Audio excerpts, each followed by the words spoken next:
Bank Indonesia mencatat transaksi ekonomi dan keuangan digital berkembang pesat di sepanjang tahun 2021. Bahkan nilai transaksi digital banking mengalami peningkatan hingga 45,64% secara tahunan, mencapai 39.841,4 triliun rupiah di tahun 2021.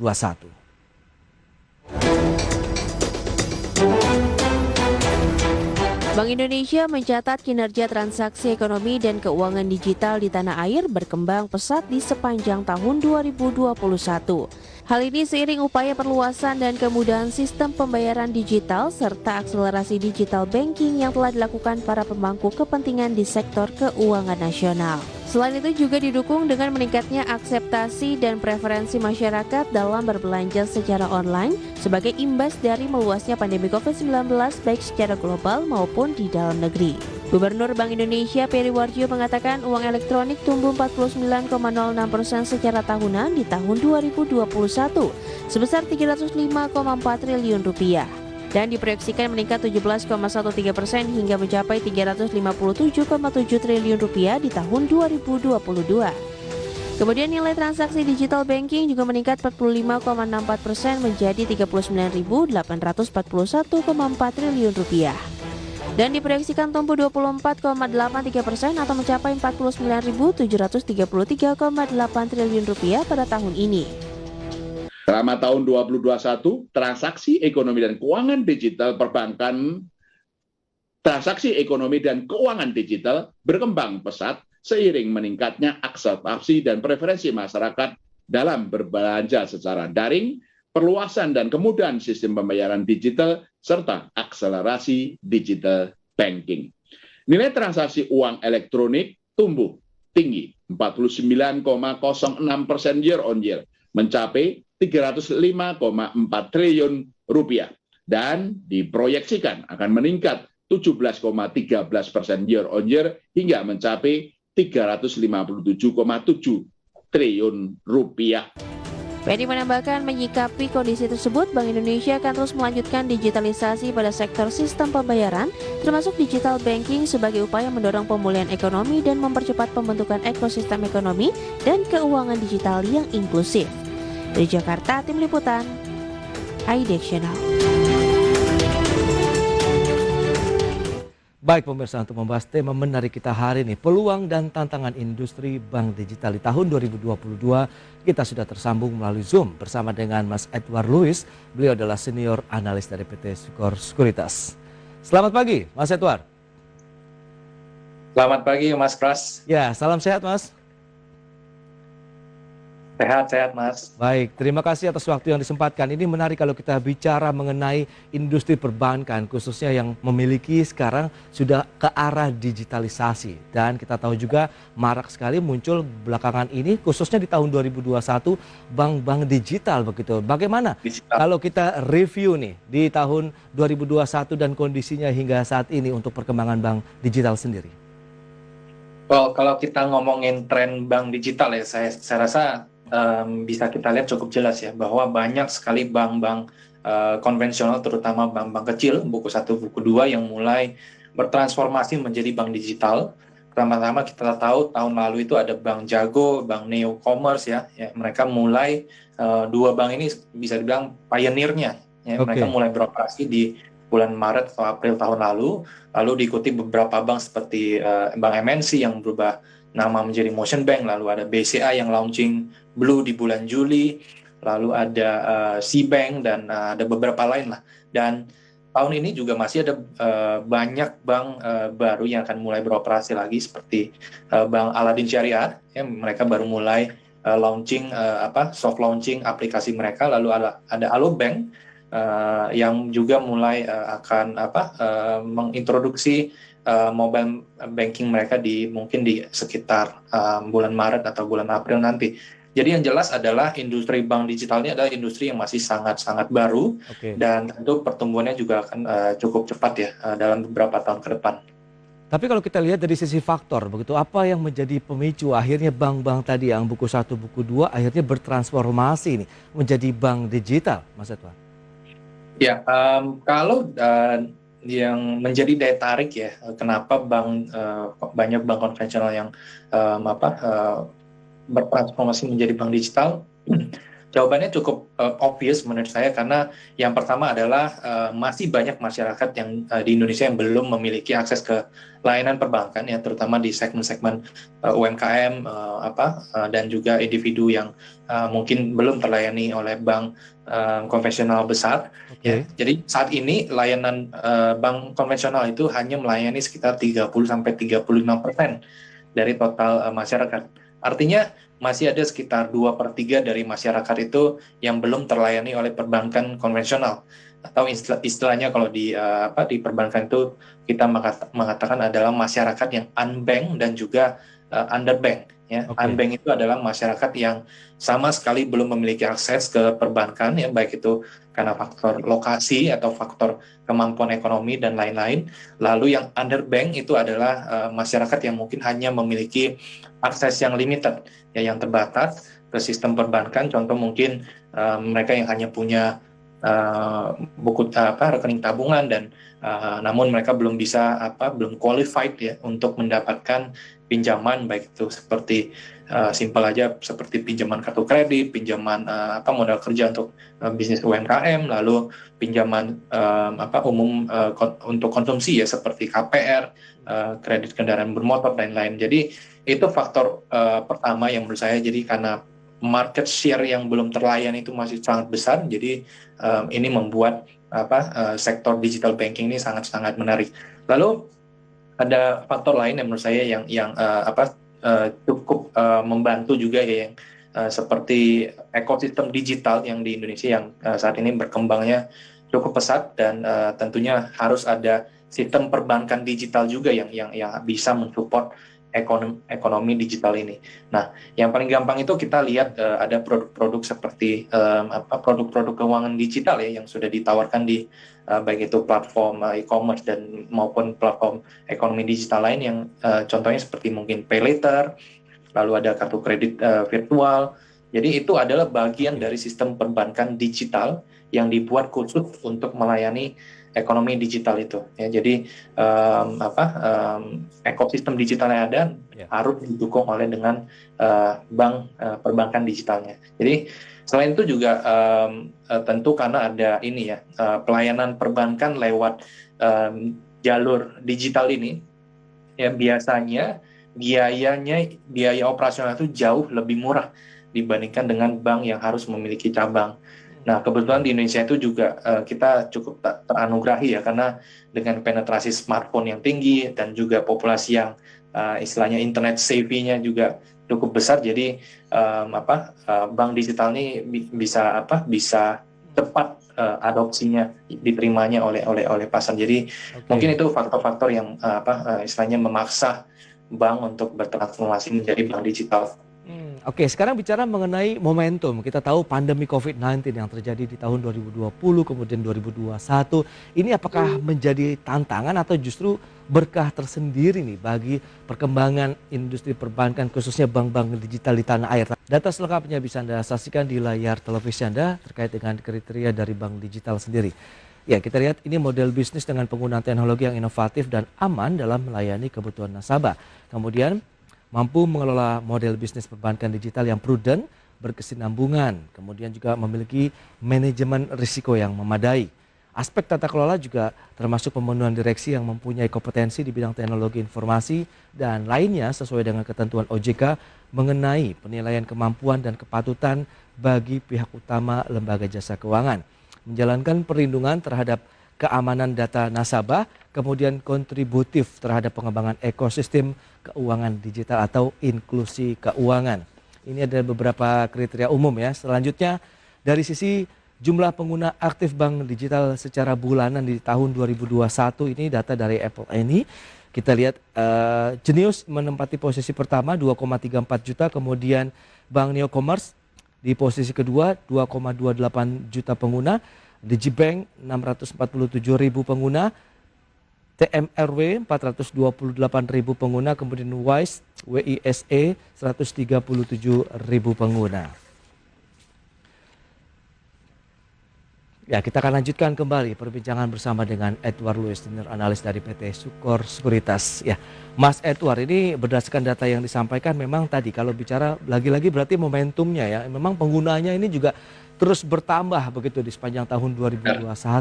Dan Anda lihat apakah pandemi COVID-19 benar-benar menjadi pemicunya begitu maraknya bank-bank digital yang tumbuh di Indonesia?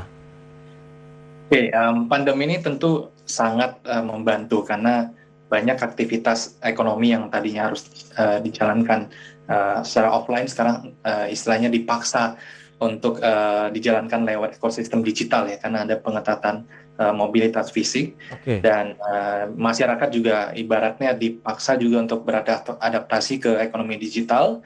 Dan uniknya sampai saat ini yang kita lihat adalah mereka yang sudah terpaksa migrasi ke ekonomi digital itu rata-rata cukup sticky ya, dalam artian bahwa mereka walaupun sekarang PPKM sudah mulai diketatkan ya, dilonggarkan ya beberapa waktu lalu, tapi mereka yang sudah merasakan kemudahan lewat transaksi digital ya, itu tidak langsung stop dan balik ke transaksi fisik atau offline, tapi mereka sebagian besar dari mereka masih tetap stick ke transaksi digital. Jadi saya rasa pandemi ini menjadi momentum yang sangat-sangat bagus ya untuk bank digital untuk hadir dan memberikan pelayanan mereka ya ke masyarakat. Ya, tahun 2021 Anda bisa menilai ini tahun kebangkitannya bank digital di Indonesia karena di tahun tersebutlah kita tahu itu marak sekali bermunculan begitu ya bank-bank digital kita. Benar. Jadi tahun 2021 itu bank digital itu banyak yang baru mulai launching produk, dan fokus utama di tahun 2021 adalah mereka harus mendapatkan user base sebanyak mungkin dan secepat mungkin. Lalu di tahun ini baru mereka akan mulai memberikan atau introduce beberapa fitur-fitur layanan keuangan seperti mungkin fitur pinjaman dan juga mungkin sistem pembayaran yang lewat QR. Jadi tahun ini saya rasa trennya masih sangat-sangat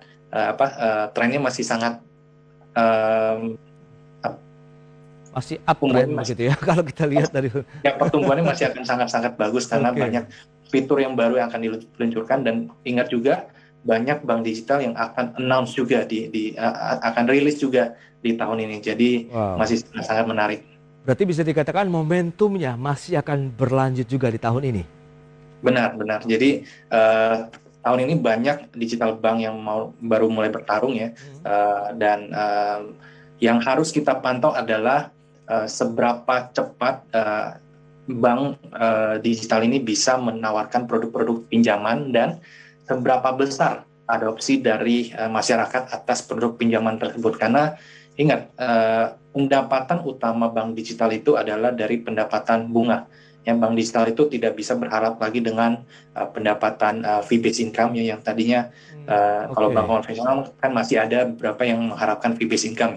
Tapi bank digital karena semua service dan biaya-biaya itu sudah dihilangkan ya, admin, biaya transfer itu sudah dihilangkan. Jadi bank digital itu tidak bisa lagi mengharapkan dari fee-based income, makanya mereka harus benar-benar memperkuat layanan produk pinjaman mereka. Jadi yang harus kita pantau tahun ini adalah siapa yang bisa meluncurkan produk pinjaman yang paling bagus dan adopsinya yang paling tinggi dan juga size-nya yang paling besar. Itu yang akan menjadi pemenang di industri bank digital untuk tahun ini. Oke, menarik juga nih buat saya. Lantas apa yang membedakan dari sisi kemudahan, keunggulan bank digital dibandingkan dengan bank konvensional ini? Sekaligus mungkin kita bisa memberikan juga insight nih buat pemirsa IDX Channel ini, Mas Edward.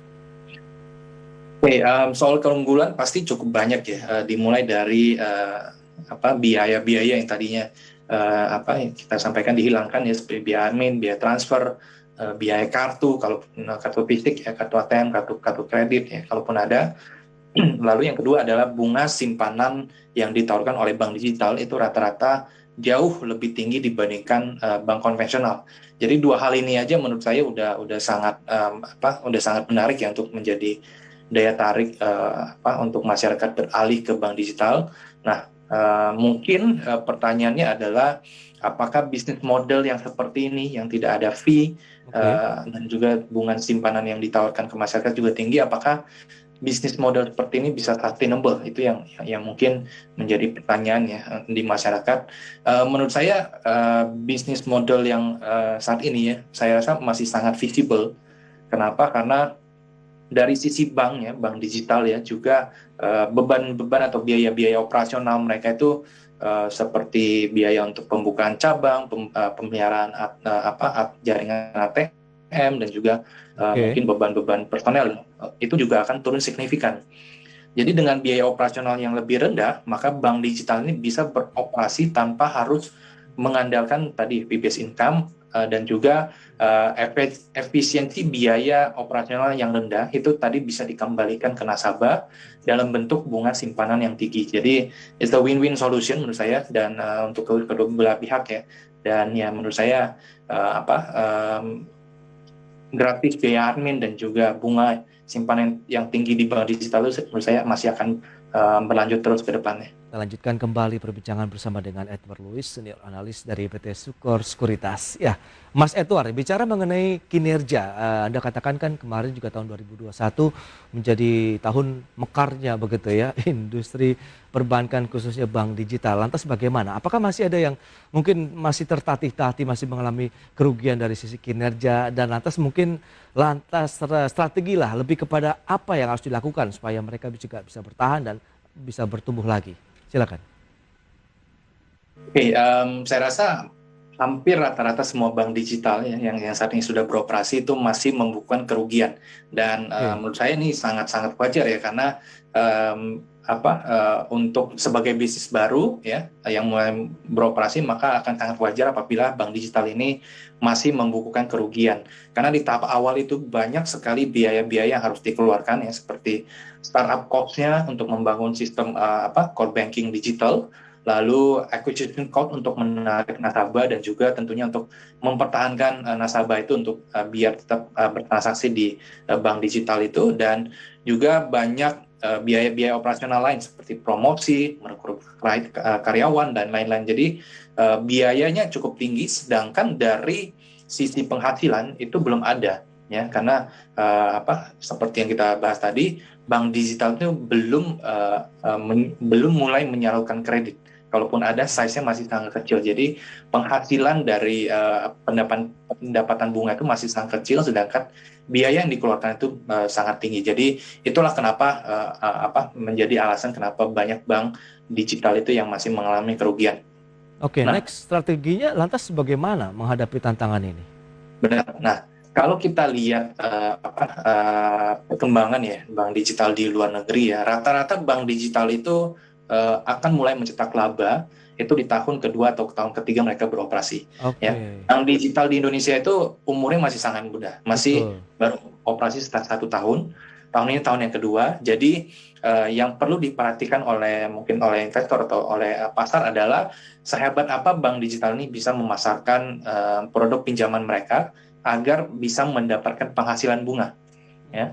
Dan tahun ini kita tahu banyak bank yang akan mulai menawarkan produk pinjaman. Nah, seharusnya tahun ini kita juga sudah bisa melihat bahwa bank digital ini sudah bisa menghasilkan pendapatan bunga, ya.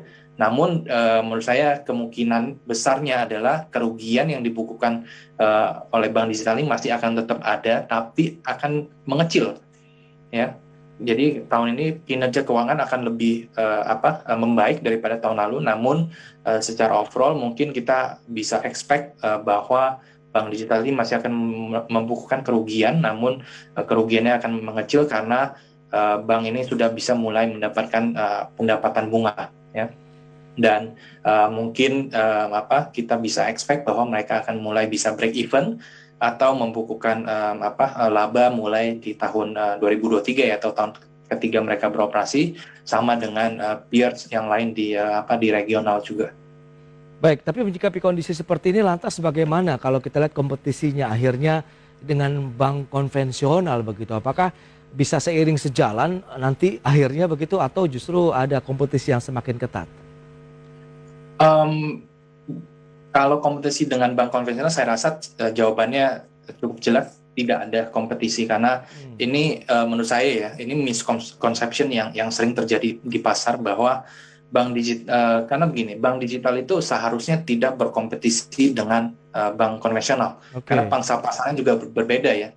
Bank konvensional itu pangsa pasarnya adalah nasabah korporasi, komersial, individual yang memang memiliki profil kredit yang bagus ya, untuk nasabah-nasabah dengan penghasilan di atas berapa ratus juta atau di atas 1 miliar per tahun misalnya.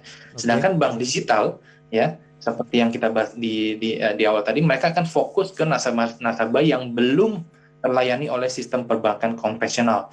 Jadi yang terjadi nanti adalah bank digital ini akan menjadi semacam jembatan agar masyarakat atau bisnis kecil UMKM menengah yang tadinya belum memiliki akses ke bank konvensional itu bisa membangun profil kredit mereka, sehingga nantinya ketika bisnis mereka sudah berkembang atau penghasilan mereka sudah naik, maka mereka akan bisa mendapatkan layanan yang lebih bagus dari perbankan konvensional ya, seperti pinjaman dengan nominal yang lebih tinggi dan juga pinjaman yang lebih kompetitif. Jadi untuk menjawab pertanyaan tadi, saya rasa kehadiran bank digital ini sebenarnya tidak akan tidak menciptakan kompetisi justru ya. Langsung dengan bank konvensional, malah akan berdampak positif ya kepada bank konvensional untuk jangka panjang.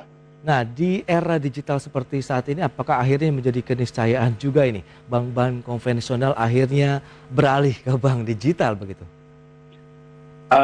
Untuk bank konvensional masuk ke bank digital, saya rasa itu tergantung kemampuan dari banknya sendiri ya.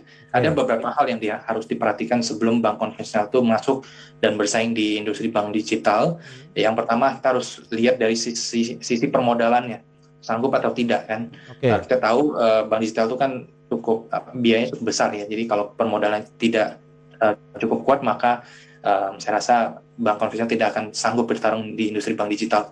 Lalu yang kedua adalah kita lihat dari kemampuannya untuk menjalankan mengadopsi teknologi digital yang ada saat ini agar bank digital ini bisa beroperasi dengan efisien ya. Lalu yang ketiga adalah apakah bank konvensional ini memiliki ekosistem ya, baik itu ekosistem digital online atau ekosistem yang offline untuk memasarkan produk-produk bank digital ini. Belakangnya kita lihat banyak bank konvensional yang berlomba-lomba masuk ke untuk membangun anak usaha bank digital ya. Ada BCA yang menunjukkan Blue, ada BRI yang merubah anak usaha BRI Agro menjadi bank raya, bank digital. Ya, jadi saya rasa kedua bank ini ya, Bank BCA dan Bank BRI, mereka itu memiliki ekosistem yang cukup unik. BCA memiliki ekosistem melalui ekosistem Jarum Group ya, ada Blibli juga e-commerce-nya. Lalu BRI ini memiliki network yang cabang yang cukup tersebar dan cukup menurut saya cukup coverage-nya sudah cukup luas ya. Artinya bank digital BRI nantinya bisa memanfaatkan network tersebut untuk menjangkau ke nasabah-nasabah yang tadinya di daerah-daerah yang cukup terpencil. Jadi saya rasa yang harus kita perhatikan adalah dua hal itu, kemampuan dari permodalan dan adopsi digitalnya, dan bagaimana juga dengan ekosistemnya seperti apa. Nah, terakhir lantas bagaimana kalau kita lihat masyarakatnya sendiri nih untuk menentukan bank digital yang baik begitu, yang bagus itu seperti apa sih kriterianya? Yang pertama adalah yang paling penting ya menurut saya adalah bahwa bank digital itu harus memiliki kemampuan untuk menyalurkan kredit. Ya, karena seperti yang kita bahas tadi, penghasilan bank digital itu nantinya paling besar itu datang dari penghasilan bunga. Ya, nah di sini mungkin kita bisa melihat bank digital seperti Bank Neo Commerce yang memiliki partner fintech lender ya, Akulaku, yang juga sekaligus menjadi investor pengendalinya. Nah, Akulaku sekarang ini menjadi salah satu fintech lender terbesar di Indonesia, dan mereka juga bisa menekan NPL atau kredit macet itu di angka yang cukup bagus ya, sekitar 5-6%. Sedangkan kita tahu bahwa secara natural ya NPL di industri fintech ini mungkin angkanya bisa jauh di atas 10-15%. Ya, jadi screening atau engine yang sudah dimiliki oleh Akulaku ini akan sangat membantu apabila nanti diaplikasikan juga di Bank Neo Commerce ya.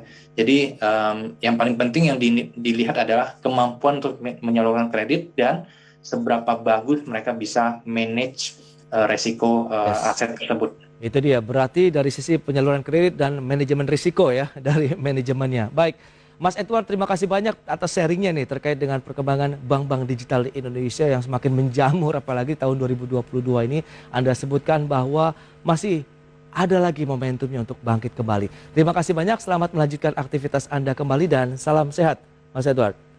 Sama-sama, terima kasih.